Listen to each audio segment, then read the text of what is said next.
Propagation.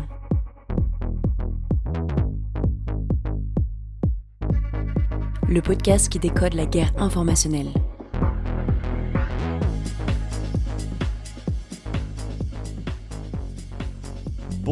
Bonjour à toutes et à tous et bienvenue dans ce nouvel épisode de Propagation. Je suis toujours Guillaume Ledy et j'ai toujours le plaisir de tenter de comprendre avec vous en profondeur cette guerre informationnelle qui se mène au quotidien sur nos réseaux et aussi parfois dans nos cerveaux. Alors aujourd'hui, on va prolonger ce qu'on a brossé à grands traits dans l'épisode 3. Pour celles et ceux du fond qui n'ont pas écouté religieusement tous les épisodes de notre émission en prenant quelques notes, voici de quoi vous rafraîchir la mémoire.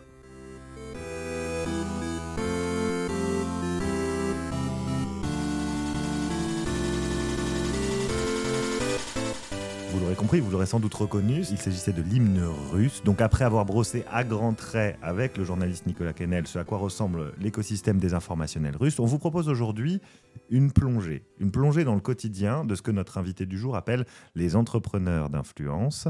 Bonjour Kevin Limonier. Bonjour. Vous êtes professeur des universités en géographie et géopolitique à l'Institut français de géopolitique de Paris 8, du côté de Saint-Denis, directeur adjoint du laboratoire Géode, et vous êtes également cofondateur d'un cabinet de cartographie qui s'appelle Cassini. On en reparlera tout à l'heure. Merci d'être avec nous aujourd'hui et de partager donc votre expertise assez unique avec nos auditrices et auditeurs. Je dis unique parce que vous avez enseigné pendant plusieurs années à l'université d'État des sciences humaines de Russie, à Moscou. Ouais. Vous parlez russe, ce qui peut être pratique dans ce que vous faites. Je l'enseigne. Et vous avez donc développé une expertise assez rare parce qu'elle conjugue cette maîtrise de la langue et de la culture russe et celle des réseaux sur lesquels se déploie la propagande du Kremlin. Et en juin dernier, vous avez publié pour Le Grand Continent, le site Le Grand Continent, la première analyse granulaire d'une fuite massive de données qui provient de la désormais fameuse, grâce à votre travail en partie, Social Design Agency, qu'on appelait parfois The Factory of Fakes, l'usine à faux, et qui est une des agences donc privées de désinformation qui se met au service du Kremlin. Et cette analyse, j'ai envie qu'on y revienne aujourd'hui, quelques mois après, puisqu'elle est évidemment encore d'actualité, à un moment où la France a été et est encore la cible de multiples opérations, que ce soit sur Internet ou même directement des opérations qui impliquent des gens qui viennent sur notre sol pour taguer des étoiles de David, ça c'était octobre 2023, sur les murs de Paris, pour mettre des mains rouges au mémorial de la Shoah, ça c'était en mai 2024, pour déployer des cercueils au pied de la Tour Eiffel, pour susciter un certain nombre de réactions, ou encore en septembre dernier, des têtes de cochons devant des mosquées. C'est de plus en plus fin. On en reparlera peut-être effectivement aussi tout à l'heure de comment ces opérations se déploient. Mais première question, on avait commencé avec Nicolas Quesnel à démystifier l'image d'une machinerie russe extrêmement bien huilée avec un Poutine omnipotent qui donnerait des ordres à tout un tas de gens qui se mettraient en marche de façon très claire et presque militaire. Vous montrez que c'est complexe et qu'une grande partie de ce qui s'opère en Europe provient des périphéries russes, des marges russes presque. Cette agence, la SDA, elle n'est pas de Moscou, elle n'est même pas de Saint-Pétersbourg, elle est, et ça vous allez nous le dire, elle provient d'une zone géographique un peu éloignée et elle a un certain nombre d'acteurs qui ne sont pas normalement des opérateurs, comme vous le dites, des opérateurs d'influence comme on se les imagine, quoi. Oui, tout à fait. Alors, dans le cas de la Social Design Agency, on n'est effectivement pas du tout sur une entreprise qui vient du sérail. On n'est pas sur quelque chose qui serait issu des élites moscovites, ou même d'ailleurs du secteur de l'influence et de la com moscovite, parce qu'il faut savoir qu'il y a aujourd'hui, la désinformation est devenue un énorme business en Russie. Il y a tout un tas de marchés publics, on aura peut-être l'occasion d'y revenir. Et la SDA, au contraire, a été fondée par un type qui s'appelle Ilya Gambachidze, d'origine géorgienne, qui en fait a commencé à travailler pour des élus ou des candidats dans des petites villes, un petit peu partout en Russie d'ailleurs. Au début, c'était en Russie centrale, puis en Sibérie, etc. Et en fait, son truc à Gambachidze, à la base, c'est par exemple d'organiser des fausses manifestations en soutien à des candidats à des élections municipales dans des bleds de 50 000 habitants. Et D'accord. c'est quelque chose d'absolument courant en Russie. Enfin, je veux dire, c'est pas du tout quelque chose d'exceptionnel. il est très courant en Russie de payer des figurants pour des meetings, pour des manifestations politiques ou ce genre de choses. C'est ça, on paye des figurants et on monte une boîte pour payer des figurants pour aller manifester contre un candidat pour soutenir le sien ou pour, alors il y a plusieurs exemples dans votre article et dans vos études, mais ou pour balader, alors c'est pas comme je disais, c'est son collègue, mais balader un cochon sur lequel est écrit des slogans qui vont à l'encontre de l'opposant. Donc il y a vraiment une culture de, j'allais dire, de mobilisation Potemkin, mais voilà, on paye des gens pour faire semblant de soutenir un candidat. Alors, on paye des gens pour faire semblant de soutenir un candidat. On paye des gens aussi pour faire des coups bas. Par exemple, en suivant un peu la carrière de certains membres de la SDA, ce qu'on appelle les polytechnologues, c'est-à-dire les techniciens de la politique, qui sont en fait une espèce de spin doctor à la russe. Bon, il y en a un, par exemple, qui avait organisé une fausse gay pride à Saint-Pétersbourg, une fausse gay pride volontairement outrancière pour décrédibiliser un petit peu plus la cause homosexuelle, mais surtout en fait pour se faire remarquer des autorités municipales et de gens qui peuvent se dire ah bah tiens, ce petit jeune il est intéressant, il est provocateur, etc. On va l'embaucher, on va lui trouver on va lui trouver un poste ou que ce soit. Mais ce qui est vraiment intéressant en fait dans le projet de la SDA, c'est le profil de Gambashidze, ou plutôt ses travaux. Parce que Gambashidze, avant de monter sa boîte, il était doctorant. Alors, il la monte quand d'ailleurs, parce qu'on parle de 2022, 22, je sais plus. Alors non, mais je crois que l'entreprise en tant que telle existe depuis 2000... je suis très mauvais en date, mais je crois que ça existe depuis 2017 ou 2018, donc c'est quelque chose d'assez ancien.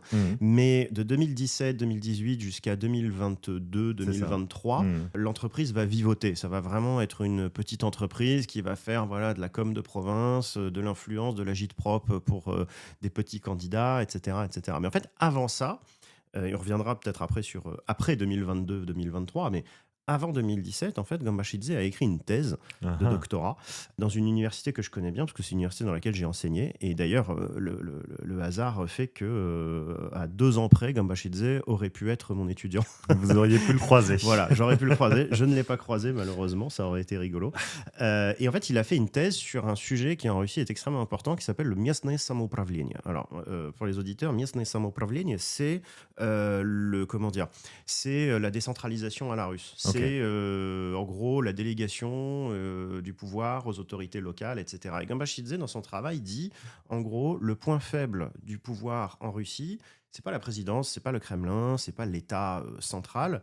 Ce sont les municipalités, ce sont les pouvoirs de province qui sont extrêmement corrompus et dont la corruption se voit très très fort, parce que quand on a un maire qui construit une dacha sur une zone humide ou ce genre de choses, ça se voit, ça choque les gens sont pas contents, etc. Et Gambashidze explique dans sa thèse que c'est ce qui finalement mine la crédibilité du Kremlin, ce sont les agissements en fait de tous ces petits notables de province qui sont extrêmement corrompus. Et en gros, la thèse de Gambashidze, c'est intéressant, il dit il faut en gros réenchanter la politique locale. Moi, je peux pas m'empêcher de voir en fait dans la SDA, dans la forme qu'il l'a créée en 2017, une application des idées qu'il promeut dans sa thèse qui sont en gros, il faut réenchanter la politique locale. Et toujours à destination d'un renforcement du pouvoir central. Absolument. On n'est pas dans une critique, c'est pas réenchanter la politique locale pour faire un contrepoids. Non, absolument pas. On est dans une vision bien. extrêmement cynique, extrêmement russe des choses, c'est-à-dire que en fait, le fondement philosophique de tout ça, c'est quand même une perplexité énorme, si ce n'est une hostilité envers ce que nous, on appellerait la démocratie. C'est-à-dire qu'en fait, le b.a.-ba de tout ça, c'est qu'en fait, la démocratie, ça marche pas. Ou en tout cas, ça marche pas en Russie. C'est une approche très culturaliste qu'on entend beaucoup chez les Russes. Moi, je me souviens, quand j'habitais là-bas, beaucoup de gens me disaient « Oui, mais vous avez la démocratie, mais chez nous, ça marche pas, ça marchera jamais, etc. » Bon, on pourrait en parler très longtemps. Oui, mais ces représentations-là, en fait, sont très importantes parce que, en ne croyant pas dans les processus démocratiques locaux, Gambashidze s'est très vite tourné vers des stratégies obliques, vers des stratégies d'agite-prop, des stratégies de construction artificielle de faux mouvements démocratiques, de fausses mobilisations. Et c'est comme ça qu'en fait, il a commencé son business. Et c'est extrêmement intéressant parce qu'il a su vraiment, et moi je pense, identifier vraiment ce qui est le talon d'Achille aujourd'hui de la Russie. Ce sont ces pouvoirs locaux extrêmement corrompus, mais dont la corruption, en fait, c'est de la petite corruption qui se voit comme le nez au milieu de la figure. Enfin, c'est pas très discret. Non, c'est absolument pas discret. Non. On n'a pas des mécaniques qui permettent de cacher non, un et certain nombre d'ailleurs, de transferts d'argent, etc. énormément la vie quotidienne des gens. Voilà. Et est-ce que effectivement, ça enquiquine aussi le pouvoir central et est-ce que Vladimir Poutine est enquiquiné par cette situation? Non, parce qu'en fait, alors ça nous amènerait très loin, mais en gros, Poutine tire une grande partie de sa légitimité d'une sorte de système de clientèle et de rente. C'est-à-dire qu'en fait, il faut voir le pouvoir russe comme une énorme machine pseudo-mafieuse, ou en tout cas semi- ou paramafieuse, où vous avez des parrains qui sont soit au Kremlin, soit en région, etc., et qui détiennent en fait les assets économiques principaux des différentes régions qui ont été accaparés en fait par des gens qui à la base étaient surtout des proches des gens qui appartenaient au cercle du FSB, ce qu'on appelle les Slaviki en Russie, c'est-à-dire les gens issus des organes de force comme Poutine. Et en fait, dans cette logique d'accaparement des ressources économiques, il y a aussi une logique de redistribution. C'est-à-dire que si vous êtes fidèle, on va vous redistribuer de l'argent. Donc en fait, la corruption, dans un système comme ça, ne peut pas être vaincue parce qu'elle fait partie consubstantielle de la manière de faire de la politique en Russie. Et pour les auditeurs que ça intéresserait, je leur conseille de regarder un film qui est absolument phénoménal, qui a quelques années, qui s'appelle, je crois qu'en français, en russe c'était Durak, donc en français ils l'ont traduit par L'idiot, qui est un film en fait qui raconte comment dans une petite municipalité russe de province, il y a un immeuble qui est en train de s'effondrer et il y a un type qui essaye d'alerter les autorités municipales sur le fait qu'il va s'effondrer et que les gens risquent de mourir dans un effondrement. Et en fait, on voit toute la mécanique, on pense qu'ils vont y arriver, etc. Je ne spoil pas la fin. Et là, on voit vraiment toute l'absurdité d'un système qui est vraiment fondé sur la corruption, sur le clientélisme et sur la fidélité en fait à ce système de clientèle bien avant d'être au service d'un quelconque intérêt général. Donc Gambachidze, petit intellectuel on peut le dire, qui devient entrepreneur et qui donc du coup sous nos latitudes peut-être se dirait tiens j'ai mis le doigt sur quelque chose, je vais monter une boîte pour faire de la communication politique on va dire. Totalement, c'est ça. Et il se dit lui je vais utiliser donc les mécaniques très très russes d'agit-prop comme vous les mentionniez tout à l'heure pour monter ma boîte et pour servir donc d'abord peut-être des potentats locaux comme vous le disiez, puis ensuite attirer l'attention de Moscou parce que c'est quand même l'objectif. Vous dites que ça naît dans les périphéries, dans la culture périphérique, mais que l'objectif c'est quand même qu'on soit repéré par Moscou. Complètement. Okay. L'objectif c'est de conquérir des parts de marché. En fait, il faut bien voir que la boîte que fonde Gambachidze en 2017-2018, encore une fois je me souviens plus exactement de la date, c'est quelque chose de très banal et de très commun en Russie. Moi, je me souviens quand je travaillais à Moscou, au début des années 2010, j'aimais bien aller en fait dans les meetings politiques, notamment de Russie Unie, le parti de Poutine, pour voir un peu ce qui s'est passé, voir les gens. Et je me souviens d'un meeting de Vladimir Poutine, donc au fameux stade Loujniki, qui est le grand stade de Moscou. Le stade était plein, mais il était plein de figurants. Et c'était très drôle parce que je discutais avec les gens qui me disaient on est content parce que en gros on vient du Kamtchatka ou de je sais pas où et en gros on nous a payé un voyage gratos à Moscou. Il faut juste qu'on reste assis ici pendant 3 heures à écouter le chef, mais après on va aller se balader, prendre une bonne cuite et rentrer chez nous. Et le stade était quasiment rempli de gens comme ça. Voilà. Donc en fait c'est un business qui existe depuis très longtemps et qui existait déjà à l'époque soviétique, puisqu'à l'époque soviétique il y a vraiment cette culture de la mobilisation. En URSS, on parlait de soubotniki. Soubotniki, c'était la manière, en fait, soubot, c'est le samedi en russe, et c'était le jour, le samedi, où on se mobilisait pour des causes d'intérêt général du parti, je sais pas moi, aller nettoyer les rues ou ce genre de choses. Les gens le faisaient, mais le faisaient parce qu'ils étaient un peu obligés. Donc il y a une sorte de désabusement, ou en tout cas de désenchantement total de la politique, qui, en fait, conduit à ces comportements, conduit à ces systèmes et que les gens trouvent absolument normal. Aucun problème. Ouais, c'est tout à fait logique et c'est ancré dans la culture et dans la pratique quotidienne russe et personne ne le remet en cause. Ce que va faire la SDA, donc, c'est s'appuyer là-dessus. Gambachidze va construire son opération et alors ce que j'ai précisé rapidement en introduction, mais vous avez travaillé sur un corpus de documents assez intense puisque vous avez travaillé sur une fuite de données qui provient des mails de la boîte et du système interne, système informatique de l'entreprise. Donc vous avez eu accès, vous avez pu décortiquer de façon très précise, c'est presque l'anatomie de cette entreprise.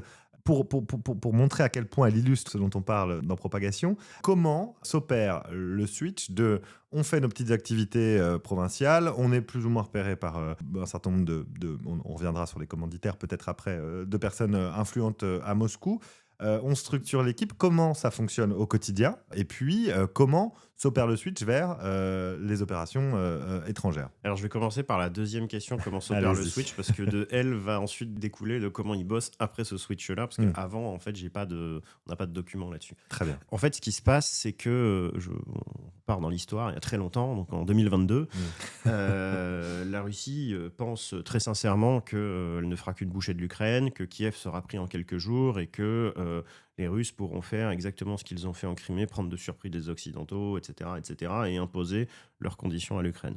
Bon, manque de peau, ça ne se passe absolument pas comme prévu. La résistance s'organise, l'armée russe se fait laminer sur énormément de fronts, et là, les Russes comprennent qu'une guerre longue, très longue, s'installe.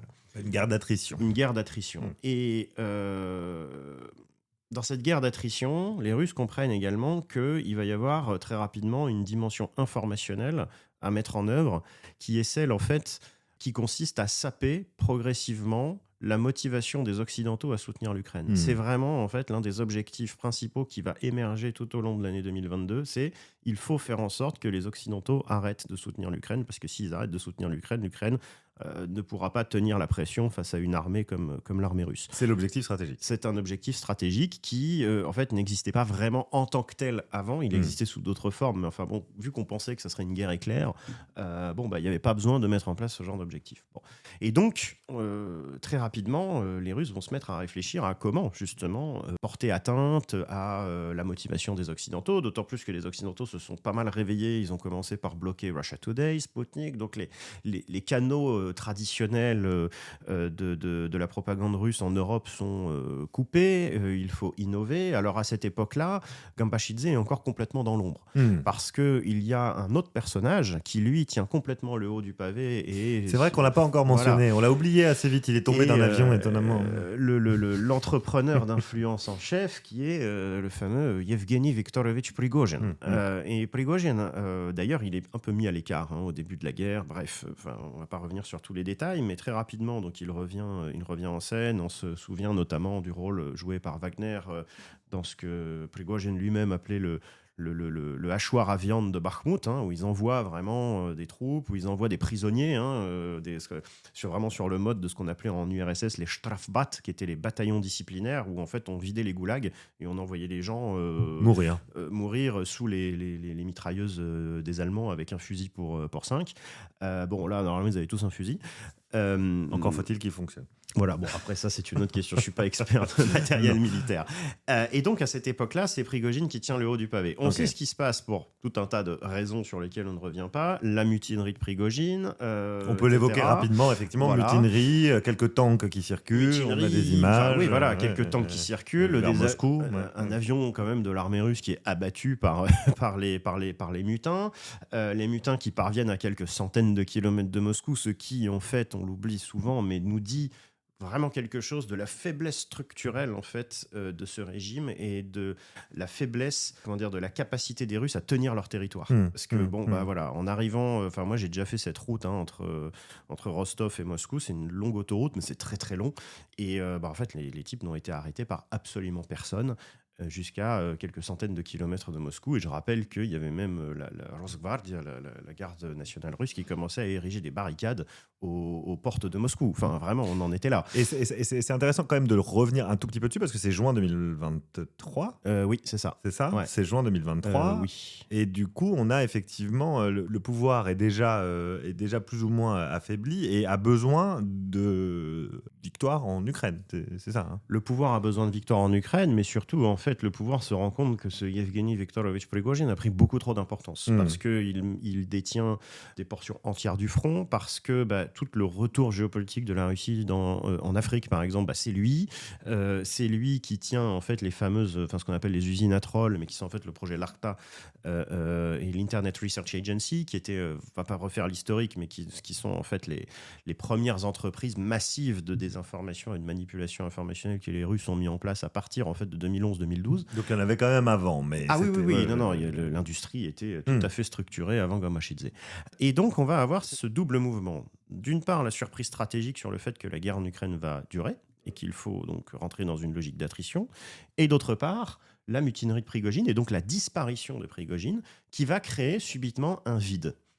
un vide, c'est-à-dire à qui on va confier la mission, justement, d'aller démobiliser, décrédibiliser les Occidentaux, décrédibiliser le soutien à l'Ukraine, à qui on va confier cette mission. Et là, en fait, va s'ensuivre une bataille pour la conquête de parts de marché, dans laquelle va se lancer Gambashidze. D'accord. Et c'est comme ça que la SDA va très rapidement obtenir énormément de financement, parce qu'avec la mort de Prigojine, les Russes se rendent compte, enfin les autorités russes se rendent compte qu'elles ont mis de conférer trop de pouvoir à une personne. Et donc, au lieu de conférer trop de pouvoir à cette personne et à sa galaxie d'entreprises, le Kremlin va décider, enfin le gouvernement va décider de créer en fait des associations qu'on appelle des ANO, des associations non commerciales autonomes, donc des associations à but non lucratif, qui sont en fait financées massivement par l'État et qui vont être en fait les tours de contrôle de la distribution de l'argent et des contrats pour les boîtes qui vont faire la com, l'influence, l'ingérence, etc., etc. Et alors pourquoi on passe par ce type d'agence? En fait, ce serait quoi l'équivalent déjà chez nous? C'est pas vraiment des ONG, c'est des agences non gouvernementales, mais gouvernementales quand même, ou des agences gouvernementales au contraire qui distribuent l'argent du gouvernement à des opérateurs privés pour mener des opérations de communication, c'est ça? Alors, généralement, on les appelle des GONGO. C'est des Governmental Organized Non-Governmental Organizations. Ok. Donc, c'est des ONG gouvernementales, Ouais, si vous d'accord, voulez. je Donc, vois. ça n'existe pas en France. Parce qu'on ne fait généralement pas dans ce mélange des genres dans des sociétés démocratiques où quand même il y a des lois, il y a tout un tas de choses. Là, on est vraiment dans l'horizontalité absolument totale. Ces organisations, la plus grande, c'est l'ANO Dialogue, va recevoir de l'argent de l'État au titre de subventions qui sont en fait votées dans la loi de programmation de finances. Hein. Donc les chiffres sont Public, publics. on Voilà, il y peut a les l'ANO, l'Institut de développement de l'Internet, etc., qui est quand même doté d'un budget, alors je ne sais pas la mémoire des chiffres, mais qui est équivalent à celui de toute la holding Russia Today. Donc c'est 7 milliards de considérable. roubles, je crois, Je Dialogue. ne sais plus, mais il c'est me semble. considérable. Ouais, donc Ces associations-là sont créées justement pour casser le monopole que des entrepreneurs D'accord. pourraient avoir. Ok, c'est ça leur objectif. Exactement. Ok. Et ensuite, elles vont distribuer l'argent. Et c'est très intéressant parce que dans les leaks auxquels j'ai eu accès, en fait, on a accès au pitch, par exemple, que la SDA va faire à la NO Dialogue. Ils ont 30 minutes pour pitcher un projet avec leur PowerPoint, etc. Ils y vont. On a même le plan, la secrétaire qui dit quand vous arrivez, vous sonnez à telle porte, etc. Enfin, il y en a vraiment tout. Et Donc c'est littéralement, enfin c'est très très proche de ce qui existe. Absolument. Enfin, on n'est pas loin, très loin dans quelque chose de complètement différent de ce qu'on vit nous à Paris ou en France ou dans les capitales européennes. D'accord. Exactement. Et c'est pour ça que c'est important en fait de revenir toujours, moi ce que j'appelle à cette désinformation à hauteur d'homme ou de femme, c'est que en fait ce qui se passe à Moscou n'est pas si éloigné des processus que nous connaissons. C'est juste que nous sommes dans une société autoritaire qui cherche à nous déstabiliser et qui cherche à nous nuire. Mais sinon, en fait, les structures sont à peu près les mêmes, les logiques de fonctionnement sont à peu près les mêmes. Et je pense que c'est important de le rappeler pour que les gens en France puissent se représenter comment ces entrepreneurs d'influence réfléchissent. Ils réfléchissent d'une manière qui n'est pas si différente de la nôtre. Mais avec des objectifs relativement... Par contre, voilà, des objectifs qui sont extrêmement opposés. différents, philosophiquement, ontologiquement opposés. Mais voilà, il s'agit d'aller pitcher des projets, d'aller faire du fundraising, enfin bon, bref, des choses tout à fait classiques dans des sociétés capitalistes. Avant de parler peut-être des méthodes, hein, on va arriver aux méthodes, à ce qu'ils font concrètement, mais avant d'arriver à ça, il y a quelque chose d'un peu de classique, mais qui diffère peut-être un peu au niveau russe, c'est la culture de la métrique. C'est cette espèce de nécessité de pas forcément mesurer l'influence réelle et l'impact de ce qu'on fait, mais de rapporter, notamment à l'ANO, des chiffres pour justifier, demander des budgets. C'est cette espèce de culture du reporting ou de la métrique qu'on a aussi, hein, d'une façon... Oui, tout à fait. Alain Supiot parlait de gouvernement par le chiffre, mais il y a ce genre de choses. Mais ça, c'est très, très, très ancré dans la SDA et globalement chez ces entrepreneurs d'influence russe. Bah oui, parce que c'est en fait un petit peu leur moyen, le moyen qu'ils ont pour essayer de convaincre les autorités à continuer à les financer. Parce qu'en fait, l'argent passe par l'ANO, mais en fait, ils reçoivent leurs ordres directement du Kremlin. C'est ça qui est intéressant. C'est-à-dire qu'il y a une tour de contrôle au Kremlin, qui est en fait le bureau de Kirienko, qui est le vice-directeur de l'administration présidentielle et qui est vraiment une personne clé dans tout le dispositif, c'est lui vraiment qui commande. Pourquoi je vous dis ça? Parce que en fait, on a cette culture donc mais qui n'est même pas une culture du reporting, c'est vraiment une culture du rapport à la soviétique. C'est d'ailleurs pour ça que dans l'article que j'ai écrit, je mets un extrait d'un bouquin que j'aime beaucoup, écrit par Alexandre Zinoviev, qui s'appelle Homo Sovieticus, qui est un bouquin que je conseille vraiment aux auditeurs et aux auditrices, en fait, s'ils veulent vraiment comprendre la psyché de ce que c'est que cet Homo Sovieticus. En fait, ce que Zinoviev explique, c'est qu'il dit le communisme soviétique a été tellement, une expérience humaine profonde, qu'elle a créé une nouvelle sorte d'homme et que finalement l'homme soviétique n'est plus tout à fait un homo sapiens, il est devenu un homo sovieticus. Donc c'est très drôle en plus. Et donc il y a tout un chapitre sur le rapport, le daklat en russe. Et le rapport à l'époque soviétique, c'était l'alpha et l'oméga d'absolument tout. Moi j'ai fait beaucoup d'archives soviétiques pendant ma thèse et effectivement voilà, c'était la culture du chiffre, c'était la culture des plans quinquennaux, etc. Et ça c'est extrêmement profondément ancré. Et dans le pilotage de l'action publique en Russie aujourd'hui encore, on a des très grosses traces de ça parce que finalement, vous savez, c'est des cultures administratives qu'on ne change pas du jour au lendemain. La Russie n'a pas été désoviétisée, au contraire de l'Allemagne après les années après le Troisième Reich. Et du coup, en fait, les gens qui sont aux commandes aujourd'hui sont des gens qui ont fait leurs études dans les années 70-80 et qui donc sont des gens qui sont issus de cette culture du rapport. Et dans les leaks auxquels on a eu accès, ça se traduit par de gigantesques tableurs Excel dans lesquels tout commentaire publié par un troll va être consigné avec le nombre de likes et c'est des tableaux mais gigantesques. D'ailleurs l'ordinateur sur lequel j'avais mis les leaks, l'ordinateur sécurisé, laguait énormément pour ouvrir ces tableaux parce que c'est des trucs absolument énormes. En plus c'est du Excel, enfin bon bref, je vous passe les détails. Ah non mais c'est intéressant, je pense que ça peut intéresser nos auditrices et auditeurs de se dire des dizaines d'onglets à la et main, à la main, et en fait ils d'accord. envoient une consigne, c'est-à-dire qu'en fait ils payent des gens pour publier des commentaires sur les réseaux sociaux, mais des commentaires idiots, hein, c'est du trolling vraiment de base. Et ils leur disent, voilà, à chaque fois que vous publiez un commentaire, vraiment, vous le reportez, vous datez, etc. Et donc, vous imaginez que ça fait des sommes absolument considérables, parce qu'après, les commentateurs ont des objectifs. Alors, je ne sais plus, je vous dis pas la mémoire des chiffres, mais dans l'article, je le mentionne, ils doivent écrire X commentaires par jour. Enfin, ils ont des objectifs chiffrés. Donc, on est vraiment dans cette culture quasiment du plan quinquennal. Et en fait, c'est ça qui va être remonté au Kremlin. On va dire, voilà, la SDA a fait tant de commentaires, tant de machins. Et ils vont même plus loin que ça. C'est-à-dire que dans leur autopromotion, et c'est là qu'ils sont quand même assez forts en termes marketing, c'est qu'ils vont même dans leurs documents internes qu'ils envoient au Kremlin jusqu'à dire, ils le disent vraiment comme ça, grâce aux X commentaires que nous avons faits, nous avons réussi à faire élire X députés du Rassemblement national en France. C'est quand même remarquable. Alors que bon... les déterminants sont peut-être un petit peu plus complexes. Voilà, mais ils se réclament de ça. Ils se targuent de ça. Et ça, je trouve ça extrêmement intéressant. Et justement, je fais un petit retour en arrière parce qu'on a une centaine de personnes, 117 si mes souvenirs sont bons, qui travaillent pour cette SDA en ce moment, au moment où des il y en a probablement plus. Mais bon. Probablement plus, et maintenant peut-être encore un peu plus. Il y a un switch donc, qui se fait globalement avec l'invasion de l'Ukraine, Prigojine, la mutinerie, etc. Et ce switch a vocation, comme vous le disiez tout à l'heure, à déconstruire le soutien occidental à l'Ukraine. Donc c'est là que s'opère, je suppose, le switch vers l'extérieur.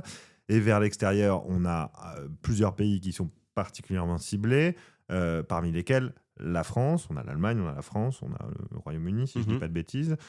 Alors, comment s'opère ce switch? Comment ils s'y prennent? Vous avez commencé à le dire, mais voilà, ils font quoi au quotidien, ces gens de la SDA?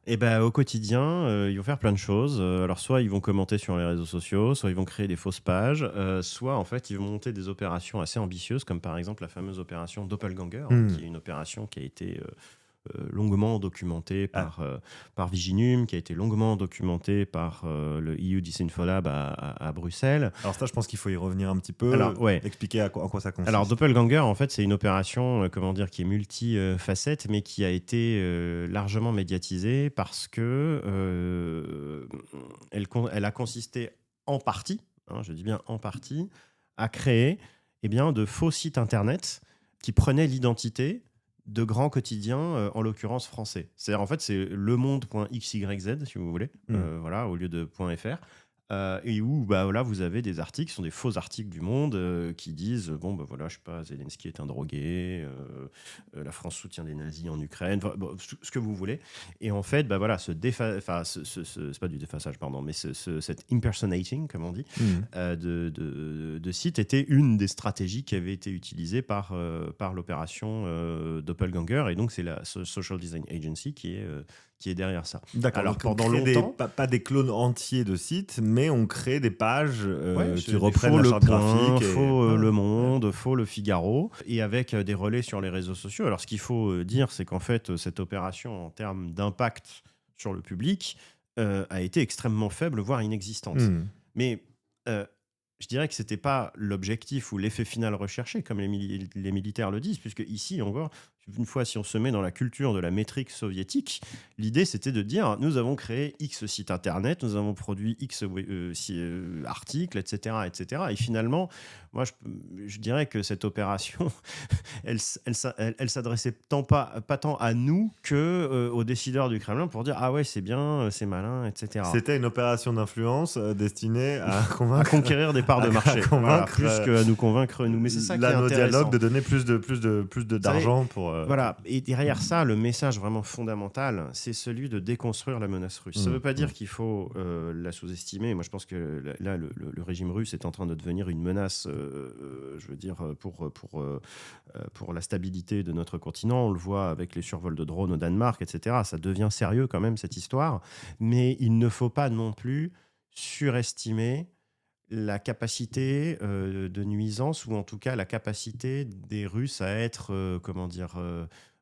puissants, omnipotents. Ils sont très forts pour donner cette image d'eux, mais quand vous regardez dans le détail, ça reste un pays profondément corrompu. Vous avez 1 million de personnes qui sont parties au bas mot, et dans ce million de personnes, vous avez parmi les gens les plus brillants du pays. Les processus, quand vous regardez à l'intérieur de la SDA, c'est d'un amateurisme absolument crasse, et c'est d'ailleurs ce qui nous sauve, parce que s'ils étaient bons, je pense qu'on serait un petit peu plus dans la panade, pour rester poli. J'allais employer le terme artisanal, mais voilà. C'est presque amateur. Et donc il faut quand même se dire ce genre de choses, parce que c'est extrêmement important. Mais alors, juste pour revenir sur Doppelganger, en fait, l'impact a été extrêmement faible, mais à l'heure des intelligences artificielles génératives qui sont entraînées sur des données de divers ordres, et sans vraiment qu'il y ait de curation des données sur lesquelles on va entraîner un LLM ou ce genre de choses, vous imaginez qu'une opération comme ça, où vous créez, je sais pas, des dizaines de sites, vous produisez de la data en masse qui va être ensuite digérée par des LLM. Et le LLM, si vous lui répétez 15 fois que la Crimée est russe et que 10 fois que la Crimée est occupée, il va finir par vous dire que la Crimée est russe. Et là, ça devient un problème. Ça devient un problème parce que, et je pense qu'ils n'y avaient pas pensé à la base, non, en saturant c'est ça, l'espace informationnel de ces contenus pourris, qui, franchement, pour un être humain normalement constitué, ça se voit très très vite que c'est une manipulation et que c'est vraiment très bas de gamme. Un LLM ne va pas se poser cette question quand on va l'entraîner sur ce genre de data. Et le LLM permet aussi, s'il est bien entraîné, d'augmenter la qualité de rédactionnelle de ces articles. Ça, c'est un autre souci. Au niveau Doppelganger était assez faible, puisque j'en ai vu un certain nombre passer. Je les ai repris d'ailleurs en préparant l'émission. Maintenant, quand on en voit passer des articles plus ou moins similaires, il y en a encore. Ils sont effectivement, on sent que c'est rédigé par un LLM, mais il faut quand même avoir l'œil et l'habitude de les lire. Et du coup, on rentre dans quelque chose effectivement d'un peu plus élaboré. J'avais pas l'intention de parler d'intelligence artificielle dans cet épisode, parce qu'on en parle dans tous les épisodes, mais vous l'avez fait pour moi, c'est pas grave. Je l'ai mentionné en introduction, le lien, est-ce qu'il existe ? Est-ce que finalement, ce que vous venez de décrire sur SDA s'applique aussi aux opérations sur le sol français ? Je sais que, je vous pose la question, SDA n'opère pas ce genre d'opération, c'est-à-dire ne va pas payer des petites mains pour aller en France déposer des têtes de cochons devant les mosquées, a priori.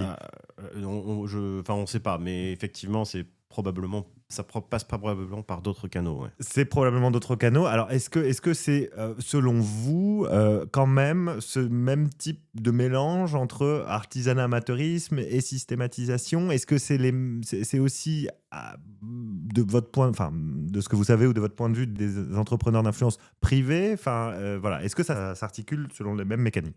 Alors, as far as we know, comme on dit en bon français, pour autant qu'on sache, puisque ce sont des enquêtes qui sont en cours et bien évidemment, moi, je ne sais que ce qui se dit dans la presse.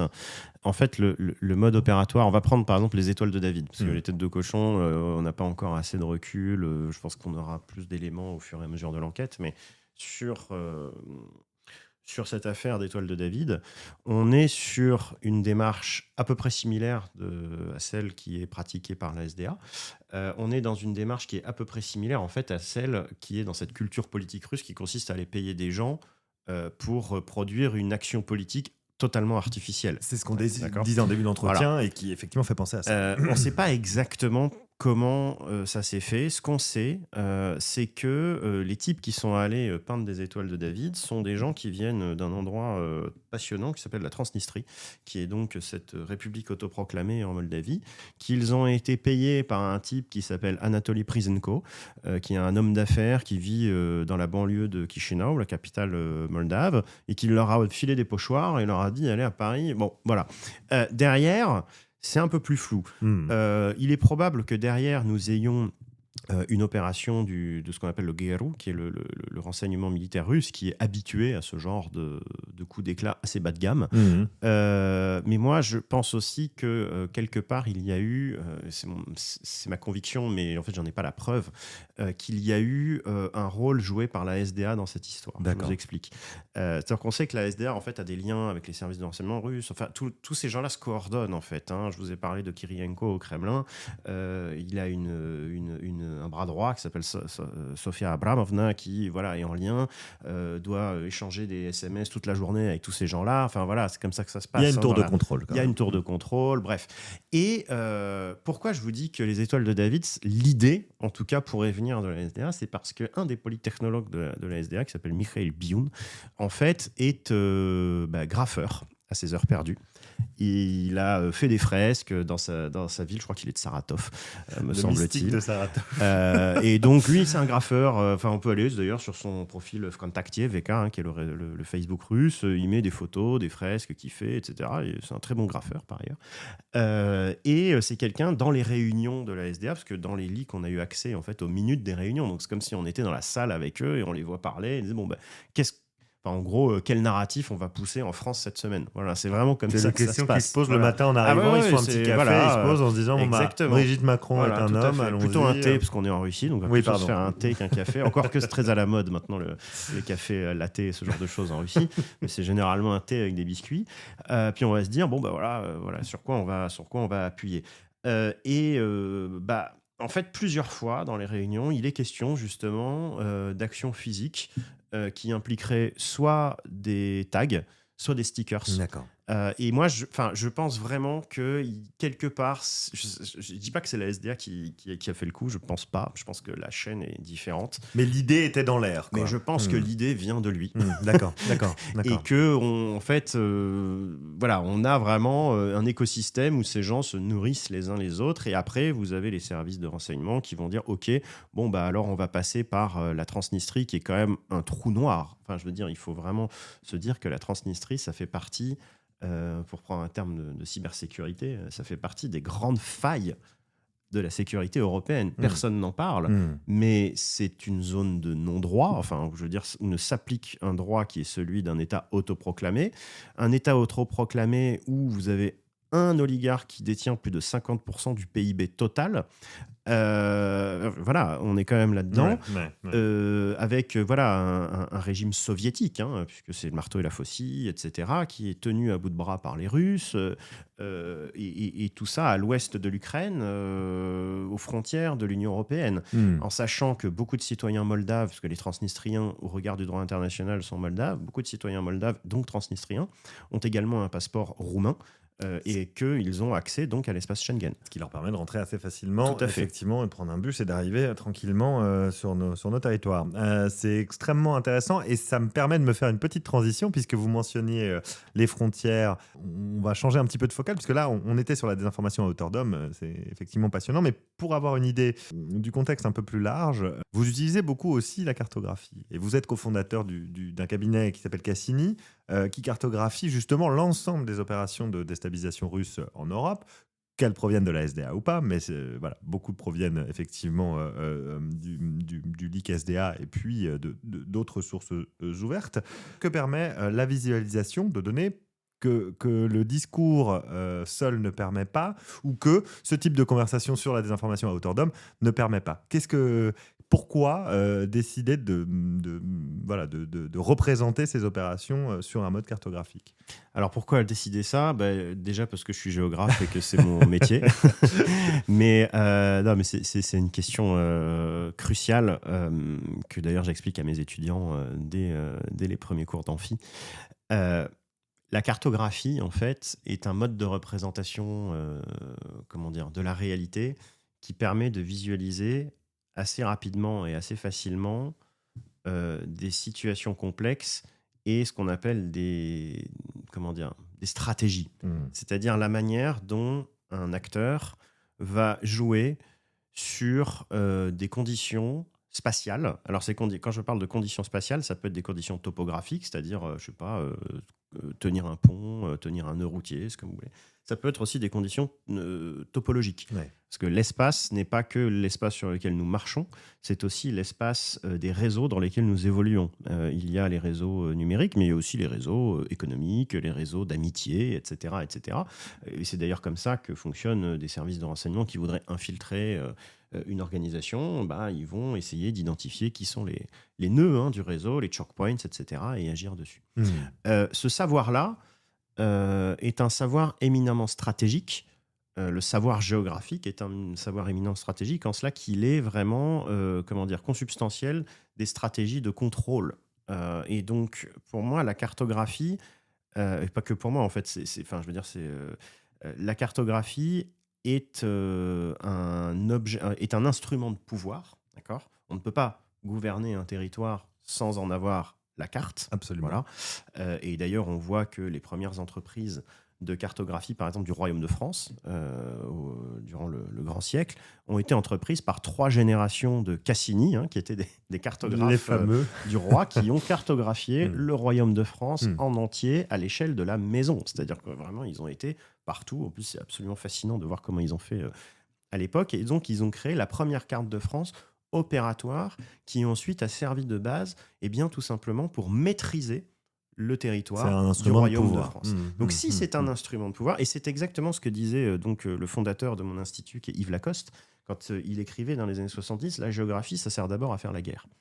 On lui a souvent reproché d'ailleurs avec cette phrase de verser dans une sorte de militarisme, etc., ce qui n'était pas du tout à la mode dans les années 70. Lacoste est un marxiste, tiers-mondiste, pacifiste, machin, et donc on lui est beaucoup tombé dessus pour cette phrase. Mais je pense qu'elle a été mal interprétée, parce que quand Lacoste disait la géographie sert d'abord à faire la guerre, il pointait justement la dimension stratégique de la cartographie, le fait que c'est un instrument de pouvoir, mais que si c'est un instrument de pouvoir, c'est aussi un instrument pour déconstruire le pouvoir. C'est-à-dire que le savoir géographique, s'il permet le contrôle de l'espace, permet aussi la dénonciation de ce même contrôle et permet d'identifier, d'éclairer des stratégies afin que les gens puissent les reconnaître. Et donc, la cartographie, le savoir géographique, pour moi, est un savoir éminemment émancipateur dans une société démocratique, où pour être, à mon avis, un citoyen, de plein droit, il faut comprendre le monde dans lequel nous évoluons, et ce monde est de plus en plus, quoi qu'on en dise, territorial, il est de plus en plus géopolitique. Je pense par exemple qu'on ne peut pas aujourd'hui, en tant que citoyen d'un État démocratique, ne faire l'impasse, par exemple, sur où sont stockées nos données. Comment fonctionnent les algorithmes qui régissent la manière dont nous voyons des informations. Tout ça aussi. Quelles sont les infrastructures sur lesquelles se déploient les réseaux ? Qu'elles soient physiques, qu'elles soient logiques, qu'elles soient algorithmiques, etc. Tout ça, en fait, ce sont, d'une certaine manière, des savoirs géographiques qui permettent de comprendre des stratégies de contrôle. Voilà. Et pour moi, c'est vraiment la base de la cartographie, et c'est pour ça d'ailleurs que nous avons publié il y a quelques temps justement une cartographie un petit peu générale des manœuvres hybrides, même si j'aime pas ce terme. On l'a pas employé jusqu'à maintenant. En tout cas, de stratégie géopolitique de déstabilisation de la Russie à l'égard de l'Europe, parce que ça permet en fait de comprendre qu'il y a un lien entre un câble coupé en Baltique, une tête de cochon devant une mosquée ou un incendie dans un centre de tri postal à Varsovie. Et ça permet justement de prendre du recul sur tout ce dont on parle. J'encourage du coup nos auditrices et nos auditeurs à aller sur le site de Cassini, maps.cassini.group, et à plonger vraiment dans cette cartographie, parce que d'un côté, on a une cartographie de type topographique avec un certain nombre de choses qui sont représentées, notamment, et ça c'est intéressant, ce que vous disiez à l'instant, hein, les câbles sous-marins, l'instrumentalisation potentielle des flux migratoires, les endroits où il y a des actions de guerre électronique qui ont été menées. D'ailleurs, à ce propos, peut-être rajouter sur la carto la dernière en Hongrie, me semble-t-il. Oui, la carto est pas à jour. Elle le sera quand on diffusera l'épisode, donc c'est bon. Il n'y a aucun souci, on va prendre quelques semaines pour le dernier diffuser. Update, c'est mai, je crois. Voilà.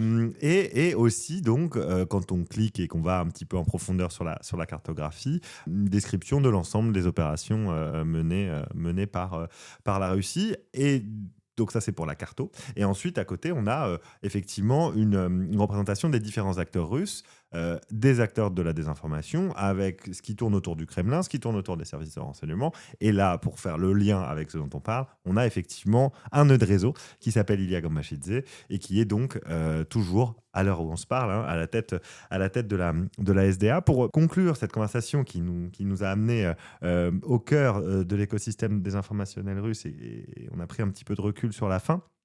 C'est un peu la façon dont on conclut, évidemment, à chaque fois nos entretiens avec nos invités. Et on a souvent, effectivement, Kevin Limonet, je ne vous mets pas la pression, mais les mêmes éléments de réponse. Mais avec vous, votre approche un peu plurifactorielle, avec votre connaissance de ce qui se passe en Russie, comment on lutte contre, justement, ces opérations que certains qualifient d'hybrides, ces opérations, en tout cas, de désinformation, qui visent à tout simplement mettre en péril les équilibres démocratiques qui sont les nôtres et qui visent parfois de manière assez claire à privilégier un certain nombre de partis politiques, notamment le Rassemblement national pour ne pas le nommer, comme l'évoquait Dmitry Medvedev dans un discours de début 2024. Alors, la question de la riposte est une question centrale sur laquelle il y a beaucoup de choses qui sont dites, qui sont écrites en ce moment. Moi, je vais répondre à cette question de mon point de vue, en fait, d'universitaire, de personnes spécialistes de la Russie qui a longtemps vécu dans ce pays, et trois, de spécialistes des questions cyber et informationnelles. Je pense, mais d'abord, je vais répondre en tant que citoyen. Je pense que vouloir riposter aux actions de la Russie en utilisant les mêmes armes est une erreur fondamentale. Pourquoi ? Parce que nous n'y arriverons pas. Nous n'y arriverons pas parce que nous sommes une société démocratique, que chez nous, nous avons un droit, une constitution, nous avons des principes fondamentaux régissant les lois de la République, etc., etc., et que pour que les actions soient efficaces sur le mode des Russes, il faut un État profondément corrompu, où il n'existe en fait aucune verticalité dans les aucun compartimentage dans les différentes administrations, c'est-à-dire ou dans les différents services de l'État, etc. En gros, il faut de la barbouzerie. De la bonne vieille barbouzerie à l'ancienne. Je ne pense pas que c'est ce que nous voulons comme projet de société aujourd'hui, en tout cas à titre personnel. Et puis de toute façon, ça ne marchera pas. Riposter pour faire quoi ? Inonder des contacts de faux sites. Mais c'est impossible, parce que de toute façon, VK est directement branché au Kremlin. Enfin, je veux dire, la première opération venue va directement être détectée. Que voulez-vous faire ? Vous allez décrédibiliser Medvedev. Il est déjà complètement décrédibilisé. Il y a Navalny a produit des chefs-d'œuvre de documentaires pour expliquer le yacht de Navalny, le palais de Poutine, le machin. Le résultat, Poutine est toujours là, plus fort que jamais. Et Navalny n'est plus là. Donc qu'est-ce que vous voulez faire ? Alors, il y a des stratégies qui peuvent être mises en place, mais fondamentalement, je crois que se placer sur le même plan que les agresseurs, quand on est agressé, est une erreur absolument fondamentale. En revanche, là où on peut vraiment faire quelque chose, parce que souvent on nous dit oui mais bon, les universitaires vous critiquez, mais vous proposez rien de concret. Vous faites des cartes, vous décrivez un peu les choses, mais on aimerait agir. Moi je pense vraiment fondamentalement que dans une société démocratique, ça revient à ce que je disais tout à l'heure d'ailleurs sur l'outil cartographique comme savoir émancipateur. Je pense que nous n'arriverons à sortir par le haut de cette affaire de harcèlement géopolitique, parce qu'en fait, c'est de ça qu'il s'agit quand on parle aujourd'hui de l'attitude de la Russie. C'est intéressant ce terme. Voilà, je préfère ce terme-là en fait à celui de guerre hybride, qui en fait amoindrit complètement le danger en fait que représente aujourd'hui la Russie pour nous et pour nos modèles de société. Pour sortir par le haut donc de cette situation de harcèlement géopolitique, il faut que toutes et tous, citoyens français, européens, nous soyons conscients des manœuvres et que nous puissions les reconnaître lorsqu'elles arrivent. C'est-à-dire, il faut arrêter, par exemple, d'aller crier à je sais pas quoi quand il y a des têtes de cochon devant une mosquée. Des fois, il faut se dire, en fait, il faut que le réflexe des gens soit de dire, OK, il y a des têtes de cochon devant une mosquée, mais est-ce que ça serait pas une opération russe? Et quand vous dites les gens, c'est aussi les médias. C'est-à-dire que moi, tout le monde. Ma casquette d'ex-journaliste, j'y pense régulièrement. C'est-à-dire que quand on voit ce qui relève du fait divers dans un premier temps, au lieu de se précipiter dessus, peut-être dans le même mouvement dire on ne sait pas et peut-être que c'est une opération d'influence. Absolument. J'aimerais terminer sur une note très optimiste parce qu'il y a beaucoup on en manque un peu. de discours extrêmement dramatiques sur la guerre informationnelle, etc. Et c'est normal parce qu'il y a beaucoup d'argent en jeu. Mais je pense que nous sommes dans des sociétés qui sont beaucoup plus robustes que ce qu'on veut le croire, qui sont beaucoup plus résilientes que ce qu'on veut le croire. La France en a connu des vertes et des pas mûres dans son histoire. Et j'en veux pour preuve, par exemple, l'évolution de l'opinion publique aujourd'hui sur la question de l'Ukraine et de la Russie. Il y a un sondage de l'IFOP qui est paru il y a quelques semaines, que moi j'ai été très surpris de voir, où vous avez plus de 50%, j'insiste, des gens qui ont voté LFI ou RN aux dernières présidentielles, donc deux partis qui sont quand même assez sceptiques sur l'Ukraine, le soutien à l'Ukraine, etc.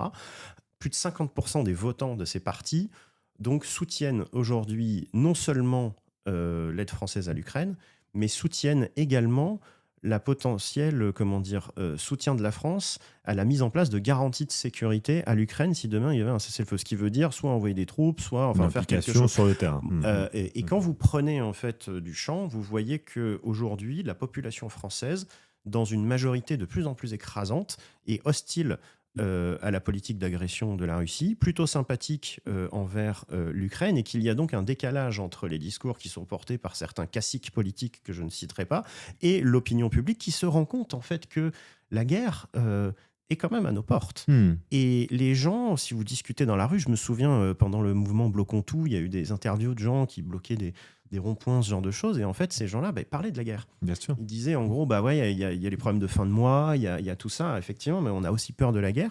Je ne dis pas que la peur est un moteur sain, bien évidemment, mais si on regarde les choses de manière optimiste, nous sommes dans une période historique où cette situation de harcèlement géopolitique commise par la Russie est en train de nous réveiller en tant qu'Européens. Et elle est en train de nous réveiller, elle est en train de nous pousser en dehors de notre zone de confort pour que nous nous serrions les coudes et que nous prenions conscience que nous sommes une seule et même entité géopolitique, c'est-à-dire l'Union européenne. Et je pense vraiment que nous sommes au seuil vraiment de l'émergence d'un vrai sentiment patriotique européen qui est largement partagé, attaché à un certain nombre de valeurs qui sont quand même très représentées dans les nouvelles générations. Vous voyez ce qui se passe dans un certain nombre de pays d'Asie du Sud-Est, Afrique, la révolte de ce qu'on appelle la Gen Z, génération Z, qui en a marre de la corruption, qui en a marre des écocides, qui en a marre de tout ça. Ces jeunes-là ont soif de plus de justice sociale, ils ont soif de plus de justice tout court, et je pense que, rester attaché à ces principes, éduquer au maximum les gens à reconnaître des actes de sabotage, des manœuvres, etc., devrait normalement, sur le long terme, non seulement suffire à contrer les Russes, mais également à construire une Europe géopolitique que moi j'appelle vraiment de mes voeux, et que ça sert à rien en fait d'aller faire le Prigogine français, mais en Russie ça ne fonctionnera pas. Et peut-être qu'en insistant sur nos faiblesses, on se rendra compte qu'on est plus fort que ce qu'on croit. Exactement, nous sommes plus forts que ce que nous croyons. Nous avons tendance c'est une tendance très française à l'auto-dévalorisation. Je le vois chez mes étudiants. Je pense que c'est le résultat aussi de politiques de l'éducation qu'il faudrait revoir. Mais vraiment, moi je le vois, hein, je compare entre mes étudiants et j'enseigne dans pas mal d'universités dans le monde. Et en France, les étudiants ont vraiment ce sentiment, un peu ce complexe de l'imposteur très français, etc. Et je pense que c'est quelque chose qui existe à l'échelle de la société. Nous sommes beaucoup plus résilients que nous voulons le croire. Et nous sommes beaucoup plus enclins au vivre ensemble que nous voulons le croire. Et c'est ça qui nous sauvera. Donc ayons confiance. Merci beaucoup Kevin Limonier pour cette conclusion pleine d'optimisme dont parfois effectivement nous manquons un petit peu. Quant à moi, je vous donne rendez-vous pour un prochain épisode de Propagation. Continuez justement à propager la bonne parole, à propager particulièrement cet épisode et sa conclusion qui va faire un petit peu de bien quand même à l'écosystème. Merci beaucoup Kevin Limonier. Je vous donne rendez-vous. Peut-être qu'on se recroisera dans les prochaines semaines et les prochains mois. J'espère. Et en tout cas, merci encore d'être venu jusqu'à chez nous au micro de Propagation. Propagation, un podcast produit par Justin Poncet, d'Opsy.ai, animation Guillaume Ledy, réalisation Roman Meunier, générique Martin Commandeur, graphisme Gauthier Gevray. À la semaine prochaine.